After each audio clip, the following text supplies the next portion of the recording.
Good afternoon, everybody. I brought a guest with me today. Great to see you, by the way. Deborah Birx is here. You all know her, I think, from her interest in her work that she's done over the years in PEPFAR. So Ambassador Birx, our U.S. Global AIDS Coordinator and U.S. Special Representative for Global Health Diplomacy, is here to take a few questions and talk with you a little bit about some of the progress that has been made in PEPFAR over the past year. So I'll turn it over to Ambassador Birx. She'll take a couple questions, and then we'll proceed from there. Ambassador, go ahead. Great. Good afternoon. Hopefully you realize that this year marks the 30th anniversary of World AIDS Day and, of course, the 15th year anniversary of PEPFAR. So it's really a privilege to be here. The Secretary opened an event this morning at the State Department on really engaging faith communities in the response to the HIV/AIDS epidemic in a more and expansive way to really meet the needs of young men, and young women who we haven't been finding, who are well and need to be diagnosed. But he also announced our results, and every year annually we announce our World AIDS Day results. They're quite impressive this year, with 14.6 million men, women, and children on treatment in PEPFAR countries. We did almost 6.8 million children, Orphans and Vulnerable Children's Program, 2.4 million babies born HIV-free. So 17 million people are alive today because of the generosity of the American people. We also continue to focus on prevention, both prevention for young boys and prevention for young girls. We have now completed 18.9 million circumcisions. And remember, circumcisions are like a vaccine, except it's good for life. And so decreases the incidence of HIV by 60 to 70%. And we're now up to 19 million, primarily in sub-Saharan Africa. But critically, and up on the website today, as our DREAMS results. DREAMS stand for Determined, Resilient, Empowered, AIDS-Free, and Mentored and Safe Young Women. We now can announce that in our 63 DREAMS districts, of those 85% still show increasing declines in new infections in young women due to this program. We're very excited about those results. It's a comprehensive structural interventions really focusing on the young lives of young girls and ensuring that we're addressing their needs in their communities. And so we're very excited about those results.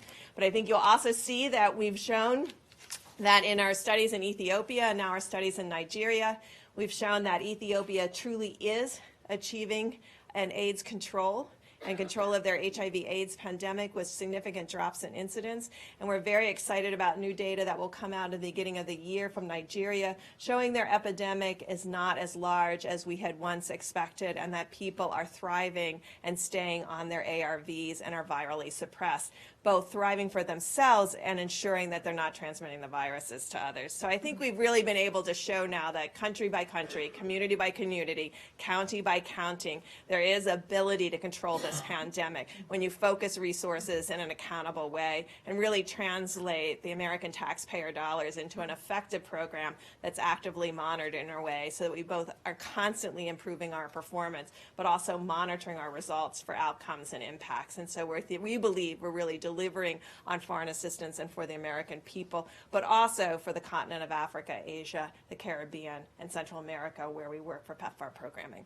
So I'll stop there and see if you have any questions about World AIDS Day, the 15-year anniversary of PEPFAR, or the 100th year anniversary of Nelson Mandela, who brought AIDS awareness to all of us and the plight of the continent of Africa. I know you're all a curious bunch. Okay, Nadia. Some of these countries have been asking for the use of generic drugs. I think South Africa was an example of that. How do you balance between the pharmaceutical companies who want to use their own drugs and using generic drugs to these countries? PEPFAR has been very exciting that way. PEPFAR was set up as a new way of doing foreign assistance, like MCC. And from the beginning, the FDA worked with pharmaceutical companies to create waivers. And so all of our medicine that we utilize is generic based. And so we are drugs that for an entire year to keep people alive, about $75 a year.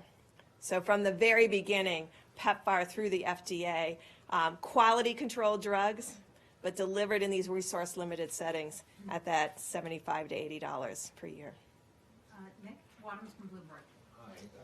When you've come up before, we've asked you those questions.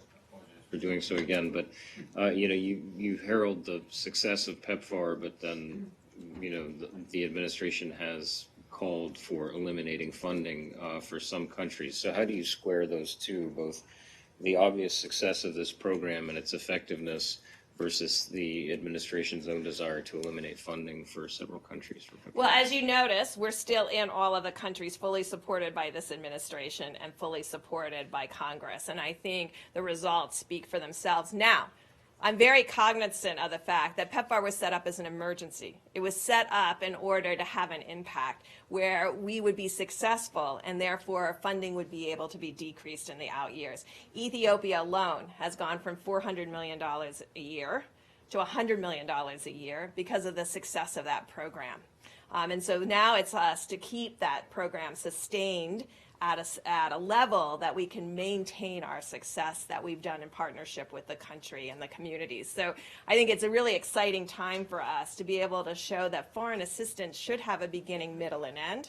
And it should have an end because we've been successful both in building the capacity in a sustainable way, but also because we've controlled the pandemic in a way that the financial requirements are less and less each year. Final question? Comment over there. Just on that point, where in that process would you say that we are now, a beginning, a middle, and an end? A lot of aid groups have warned that there's a sense of complacency at this point, which actually risks allowing the pandemic to explode once again. So you all can be part of that solution for the complacency, because part of that complacency comes from the American people or others around the world who don't see any reporting on HIV/AIDS. And so if you ask leaderships of country, they'll say, well, that was something in the 1990s. That's not something that's a problem today. So I think highlighting both the epidemic here in the United States and the progress we've made, but what is yet to be done, and also being very clear, just because I talk about the countries that I was clear on about Ethiopia, for every Ethiopia, there's a Cote d'Ivoire where we haven't controlled the pandemic. And so although we have this roadmap, it really requires political will of each of the countries to take on the policy and the policy changes that ensure that everyone has access to these critical services. So if you are poor and there's fees to access services, you can't get into the clinic no matter how free we make the HIV test. So there is a definite partnership and leadership that's required in each of these countries. And you'll see the countries that have been highly successful, they combine political will with policies and community engagement. But we will have complacency if people all around the globe with these very severe pandemics don't talk about it like we do in the United States. We don't talk about it. So young people today don't even know that there's an HIV/AIDS risk still in the communities. So you can help us by talking about World AIDS Day, talking about the progress, but also caution us to ensure that we keep this on the front burner for everybody. And that's why I'm just so happy Heather let me to come over here today and talk to you, because I love inserting this good news, but a cautionary note to all of you, and you can really be part of our solution. So thank you. And World AIDS Day is Saturday, December the 1st. So, Ambassador, thank you so much. Thanks for your dedication and your passion for the issue. A couple announcements, and then I'd be happy to take your questions. First, let's start out with a U.S. trip to Mexico, and that's coming up this weekend. It was announced initially by the White House earlier today. President Trump asked the Vice President to lead the U.S. presidential delegation to Mexico City over the weekend to attend the inauguration of Mexican President-elect Obrador on December the 1st.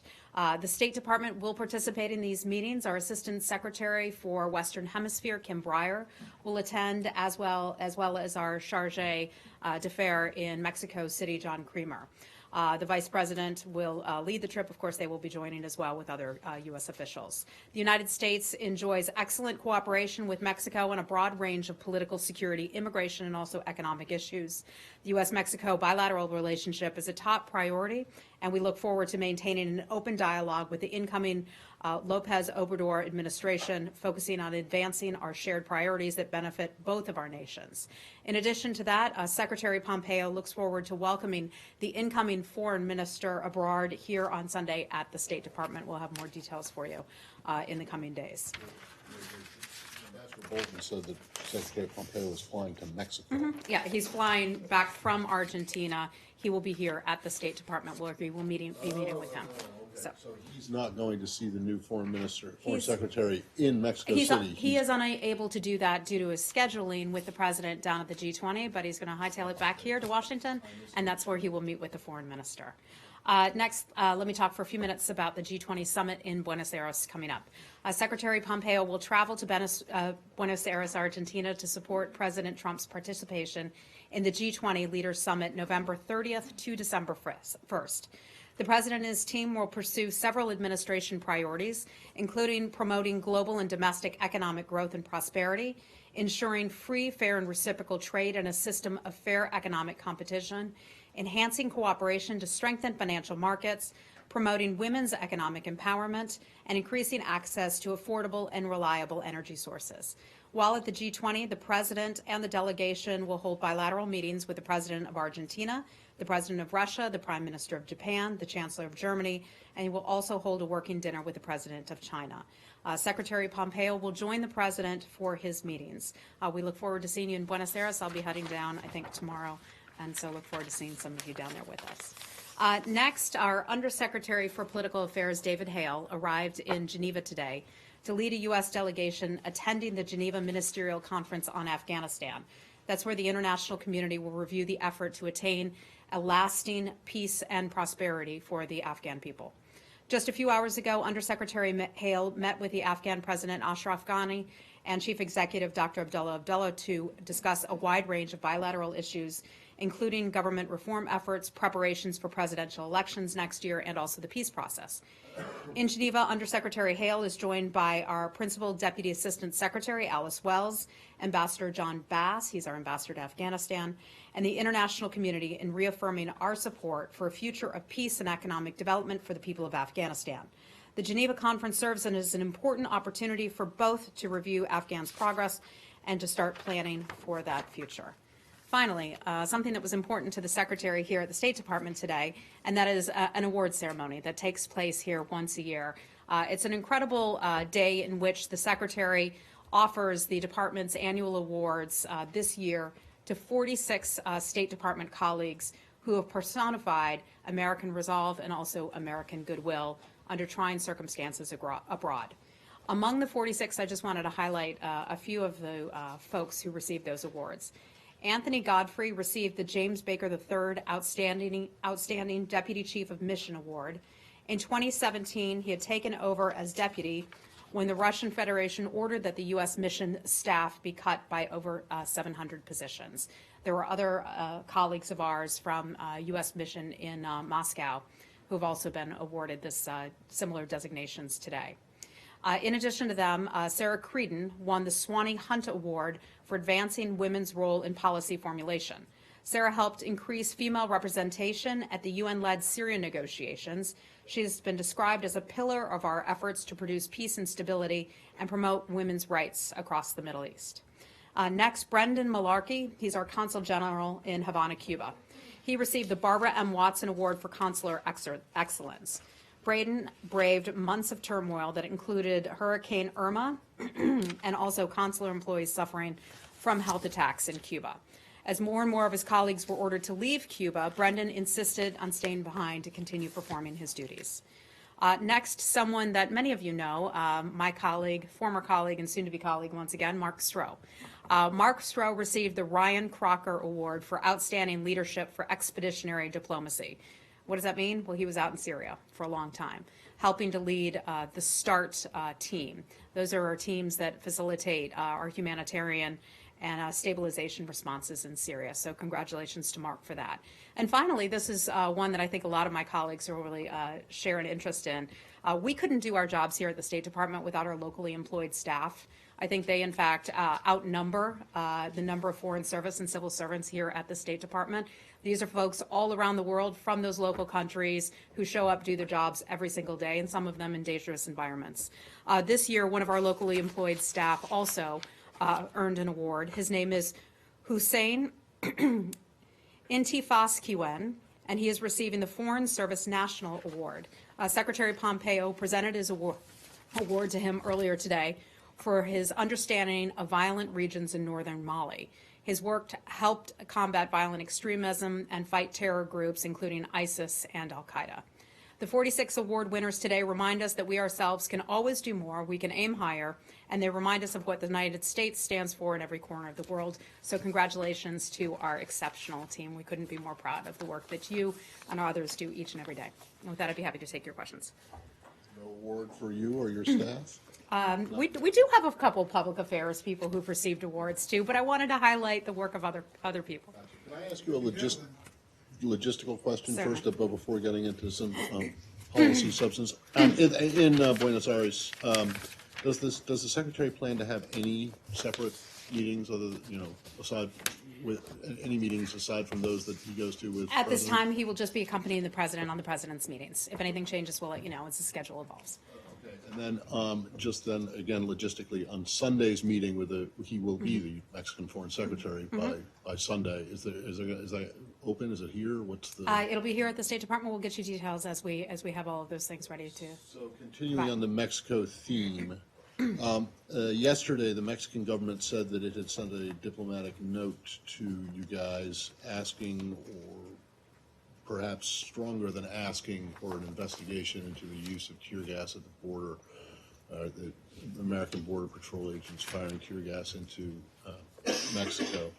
And I am wondering if you have responded to that request, even if the State Department's role is simply to hand this note to DHS and say. So I can confirm for you that we did receive that note from the Mexican government. I don't have anything for you beyond that. I don't know if we've responded to it or not.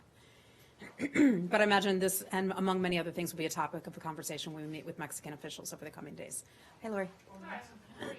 Excuse me. Go back to Okay, Gordon. Masoud Barzani visited Baghdad and Najaf last week, and it seemed a major step forward in improving ties between Erbil and Baghdad. Was that something you were involved in, and what's your comment on it? Yeah, to my knowledge, we were not involved with that. We would always encourage for the Kurdish government and the Iraqi government to meet together, to sit down and have conversations. We encourage a constructive dialogue to take place. But to my knowledge, no, we did not have anything to do with that. Okay. Well, last week Iraq began, this I know you were involved Okay. in. Iraq began exporting oil through the Kirkuk pipeline, and now it's a small amount. But the KRG has increased the capacity of that pipeline to 1 million barrels a day.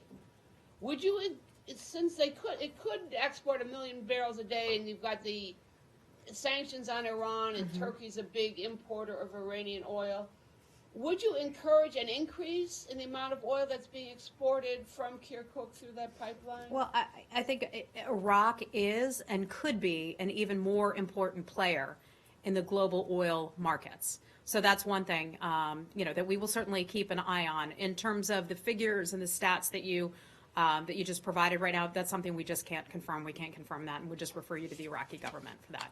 Hey, Cindy. Hi. China and Ukraine, so. Okay, let's take one at a time. Okay. On China, state has made clear its position on China's exit ban. Do you have any update on the case involving Victor and Cynthia Liu? And what are your recommendations to Americans who were born in China and naturalized as American citizens when they travel to mainland China? Yeah, I'm glad you asked that question. Earlier this year, and this is important for people who are dual nationals, Chinese citizens living in the United States who may want to return to their home country. It's important to know that the State Department put out basically information earlier this year to those individuals. It's called a travel advisory.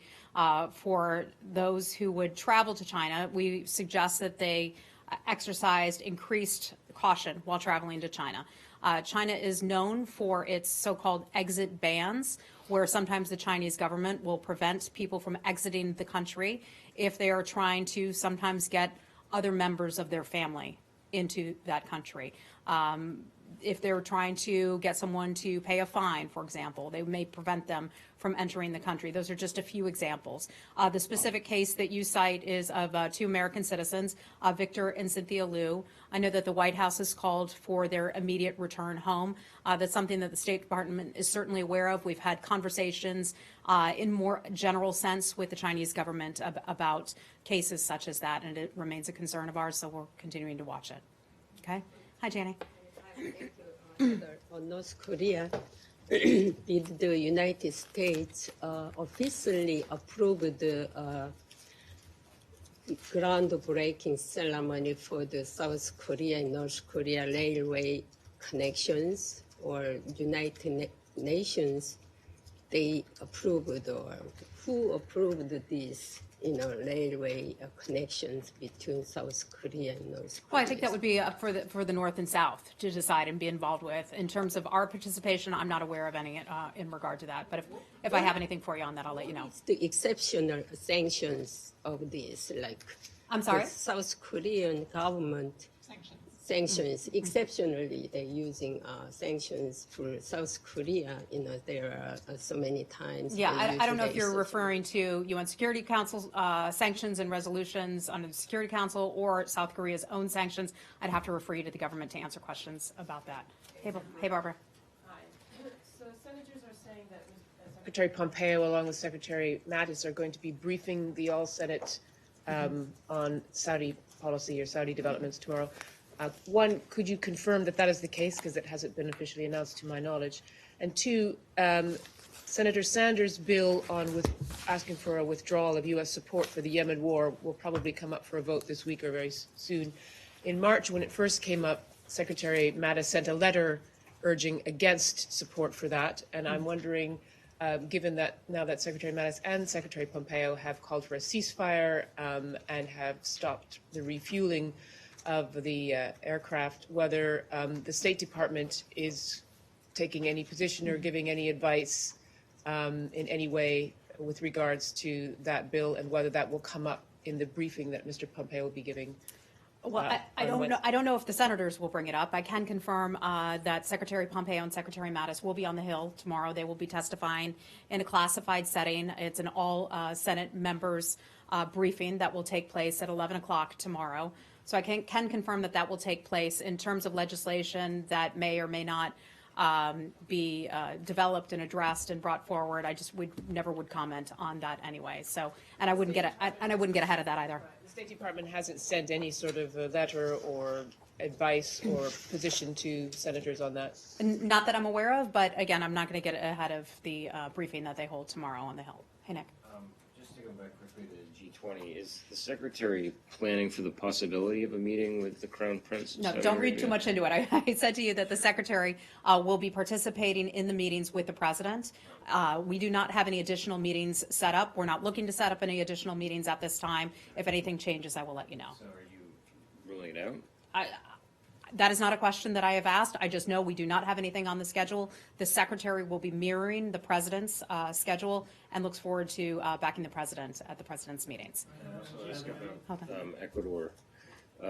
Did the Secretary in his conversations with the Ecuadorian Foreign Minister yesterday discuss Julian Assange and whether the United States would like Ecuador to have him leave the Ecuadorian embassy in London? Yeah, we put out a readout of the Secretary's meeting with the Ecuadorian Foreign Minister. I'd be happy to read it for anybody who missed it. Secretary Pompeo met on November 26th with the Ecuadorian Foreign Minister Jose Valencia and the Finance Minister Richard Martinez. They reaffirmed their commitment to expand bilateral cooperation on a number of political and economic issues, including through the recently relaunched U.S.-Ecuador Trade and Investment Council. Secretary Pompeo confirmed U.S. support for Ecuador's efforts in strengthening democratic institutions and President Lenin Moreno's commitment to democratic reforms. He also recognized Ecuador's significant support to Venezuelan refugees and migrants and welcomed further Ecuadorian cooperation on a democratic solution to the man-made crises in Venezuela and Nicaragua. That's all I have for you on that. You can't say whether they discussed Julian Assange? I don't have any information for you on that. Okay. Do not take it as a yes, because I don't have any information on that. Okay. It's a fairly significant case. It is. Have you asked the Could you ask the There Secretary? are to take the question? plenty of significant cases going on around the world. As you can imagine, we've been heavily involved in watching the situation as it unfolds in Ukraine. Saudi Arabia, a lot of other issues that we've been heavily focused on as well. But the Secretary had a good meeting yesterday.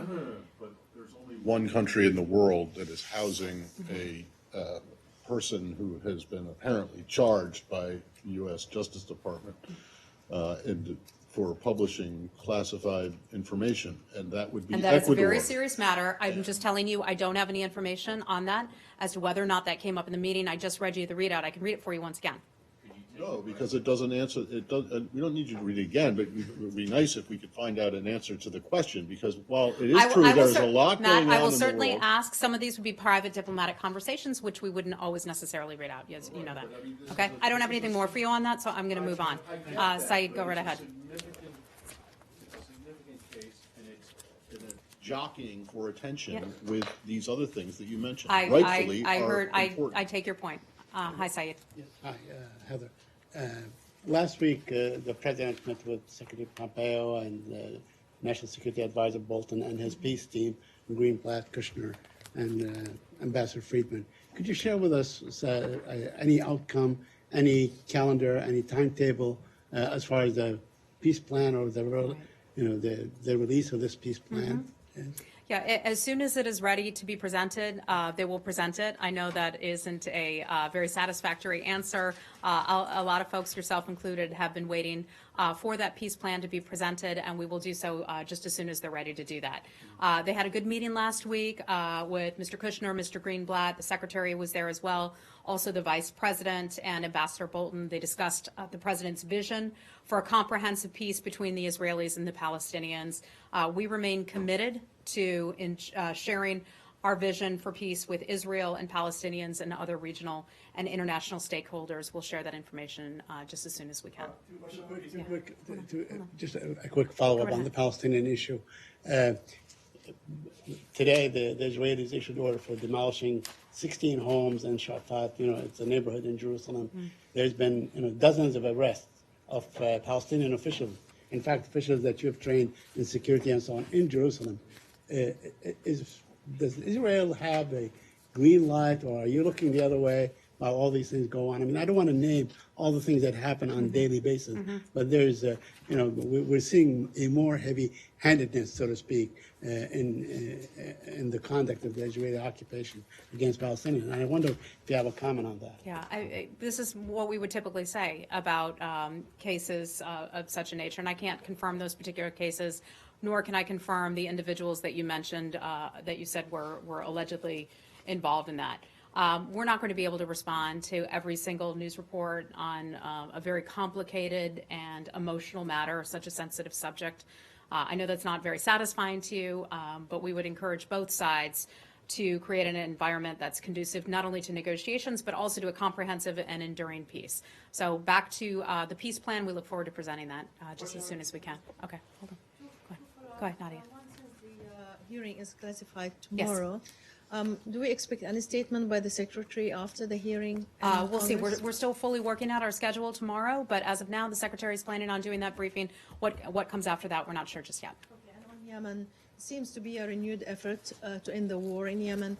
How much is the U.S. involved, and why this new round of talks in Sweden have better chance of succeeding than all the previous ones? Well, I think the important thing that the United States government, many other governments right now are focusing on is supporting Martin Griffiths, our UN Special Envoy.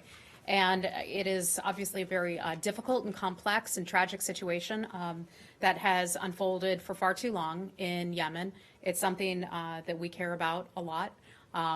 The thing that we are focused on, I don't want to say the most right now, but one of our top things that we're focusing on is supporting the work that Martin Griffiths is doing right there. He has a process in place.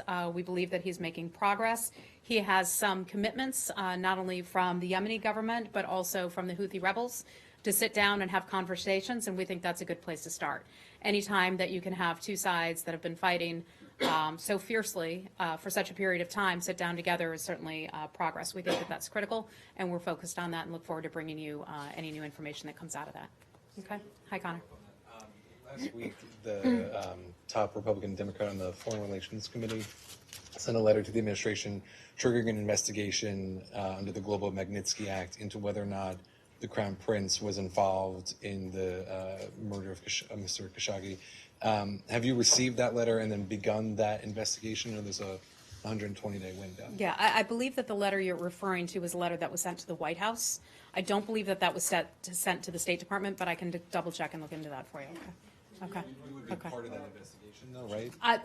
Again, I've not seen this letter, so I would hesitate to respond to that part in particular. I believe this letter was sent to the White House, so we wouldn't necessarily have received that, but I'll look into it and see if that's something that State Department is involved with. Cindy, I'll come back to you and then go ahead. Russia has rejected the idea of direct talks with Ukraine. What is the U.S. doing? Is the U.S. concerned that this might escalate out of control? Yeah, I mean, I'm not going to comment on a hypothetical, but obviously what happened over the weekend was a serious escalation. It's a dangerous escalation on the part of Russians' continued aggressive behavior against Ukraine. The United States continues to support Ukraine's territorial integrity. The Secretary and the President both have a very strong relationship with the government in Ukraine, President Poroshenko in particular. Some of you may be aware the Secretary spoke with President Poroshenko yesterday, offering our support and expressing our concern over that dangerous aggressive act on the part of Russia. The Secretary is heading to NATO, as many of you know, in the coming days. I would imagine that that would be a big topic of conversation. NATO issued a very strongly worded statement earlier today. I would encourage you to take a look at that. Among the things that the U.S. government is doing, you saw Ambassador Haley's comments yesterday at the United Nations.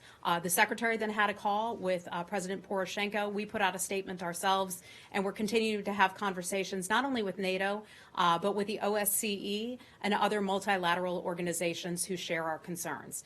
Now, one of the things I think you'll be seeing in the days and weeks ahead are additional conversations that the U.S. government is having with our European allies. And one of the things that we would like to see take place is our European allies doing more to assist Ukraine. The United States government has taken a very strong position in their support. In support of Ukraine. We would like other countries to do more as well. That is something that's enshrined in our national security strategy, encouraging other countries to help one another around the world so that the United States isn't completely, I don't want to say shouldering the burden, but so the United States isn't handling these issues chiefly alone. Now, you may ask, what can European governments do? Many governments have imposed sanctions on Russia for its actions in Crimea, in Ukraine. Not all of those sanctions, as I have been told and our experts have explained to me, have been fully enforced. So that is one thing that we can look for European countries to do more when we talk about doing more. Also, something we've talked about a fair amount, but perhaps not enough, is Nord Stream 2. Nord Stream 2 is snaking through many of these countries, and I think that's a question European countries have to ask themselves. Is Nord Stream 2 something that they want to continue with because it helps the Russian government, and is that the kind of support that they want to provide the Russian government with continuing to back Nord Stream 2 at this time? Ukraine didn't sneak into NATO over the past 2 weeks without anyone noticing, did they? I'm just curious as to why you Matt, I kept think this is mentioning. it's a shared concern, and understand I that. just mentioned that NATO put out a very strong statement about its concerns, and so I think this is a issue that many countries around the world are concerned about. Yes, I get that, but the point of my lead into the question is, are you envisioning, even though Ukraine is not a member of NATO, that there would be a step, something that NATO could do as an alliance? I think it is important anytime that countries come together and express their serious concern. It was a Ukraine commission. They have something, NATO does, that's called the Ukraine Commission, and they held an emergency session yesterday, which they largely condemned Russia's actions in Ukraine. But I mean, are you saying that? I can't speak for NATO. I No. can't speak for NATO, but I can tell you that a lot of these countries are concerned as I'm allies. asking you if the U.S. government is pushing a NATO response to the incident over the weekend, even though Ukraine is not a member. Matt, I don't have any information for you on that, okay? Is the U.S. pushing this response to G20? Is this going to be a message to G20 on pressuring more action to bring pressure on Russia? Yeah, I'm not going to get ahead of anything that the president may or may not discuss when he's at the G20. We look forward to being there in support of the president, and I just refer you back to the White House for anything on that, okay? Yeah, go ahead, sir. Tell me your name again. Jackson Richmond. Jackson, hi. Hi, from Jewish News Syndicate, Yeah. JNS.org. Considering Secretary Pompeo's most recent statement on the Khashoggi affair, will the incident affect if the U.S. wants Saudi Arabia to help forge a peace agreement between Israel and the Palestinians? You know, Saudi Arabia has taken steps really in the right direction in quite a few key areas. And it wasn't that long ago that we would highlight, right, how Saudi Arabia has taken steps in helping to further empower women. Do they have a longer way to go? The answer, of course, to that is yes. They have also taken steps in the right direction in conversations with Egypt, Israel as well. I'm not going to speak on behalf of either of those governments, but I would just include that in sort of the basket of taking steps in the right direction. I'm going to have to wrap it up in just a second. Ben, go right ahead. South Korean media is reporting that the U.S. had tried to set up a meeting with North Korea for the 27th. Obviously, that didn't happen. I was just wondering if you could confirm that. For the 27th, as in today? I'm not going to be able to comment on every South Korean news report because there are a whole lot of them. I don't have anything for you on that. There was no meeting of any sort that I'm aware of. Are you still trying to set up a high-level meeting before any second summit? Well, we are in frequent contact with North Korean officials. That's not changed. We have our special representative, Steve Biegun, who's leading those conversations. We have those types of conversations, meetings at various levels, from secretary level to Steve Biegun's level to the working level. So those conversations continue. Has he actually had any meetings with He's North been in the Koreans? meetings with Secretary Pompeo and has been a key part of those meetings with Secretary Pompeo and North Korean officials in Pyongyang not that long ago. Yeah, but I'm asking you, because he was supposed to be leading, remember there was the invitation that was issued for the North to send people to Vienna that would meet with Steve Biegun. Have any of those meetings, has he had any separate meetings with North Korean counterparts? We Any continue official? to have conversations with North Korean officials. Whether it's a face-to-face sit-down meeting, that's one thing, but we continue to have conversations, and we think we're in a good place with that. Do more need to take place? Yes, certainly they do. Been in contact, even if it's not been face-to-face? Oh, yes, absolutely. We've been, and that's why I say we can remain in frequent contact with North Korean officials. And I'm going to go to Abby, and then I have to go. Yeah. Let me just ask one brief unrelated question, has to do with the ambassador to Poland. Okay. That's a related question, just quickly. Yeah. The CIA confirmed that Andy Kim is departing at the end of the year. He's obviously been integral to the secretary and his efforts. Is there any response from the secretary to his retirement? Andy Kim is fantastic. Andy Kim has been a great partner of Secretary Pompeo, not only at the agency, and I can't speak for them, but certainly here at the State Department as well. We have our special representative, Steve Biegun, who is firmly in place, and Andy has been a great partner. I can't confirm whether or not Andy is retiring. I've not heard that from any officials, but if he is, we certainly look forward to thanking him for his service. Okay. I just want to ask you if you have any And then response Abby, or then I gotta go. explanation to this letter that Ambassador Mosbacher wrote to the Polish Prime Minister, which has upset a lot of Poles because she apparently misspelled his name, got his title wrong, as well as misspelled the name of the Interior Minister, and the tone of the letter apparently was not appreciated by the Poles. I'm just wondering if you guys have any. Well, I'd say Ambassador Mosbacher does a great job of representing the State Department and the United States government in Poland. She's of Polish descent, as a matter of fact. She also represents our ideals and values. Those values include freedom of the press, all of those things that I know you all hold near and dear. In terms of allegedly leaked letters, what you refer to, I'm just not going to comment on that, beyond saying she does a great job representing us. Well, just being of Polish descent doesn't make it any easier to spell some Polish names. So You said it, I'm not me, so. Yeah, but I'm just, so you don't have any explanation for No, how that I'm not going to comment on that. Just thank Ambassador Mosbacher for her continued good work over there. Abby, last question, I got to go. Yeah, so just following up actually on what my colleague asked about Andy Kim retiring, does the secretary? I can't confirm it. I'd refer you to the CIA for any information about his alleged retirement. It's a news report, but he's a terrific guy. They confirmed it, but okay.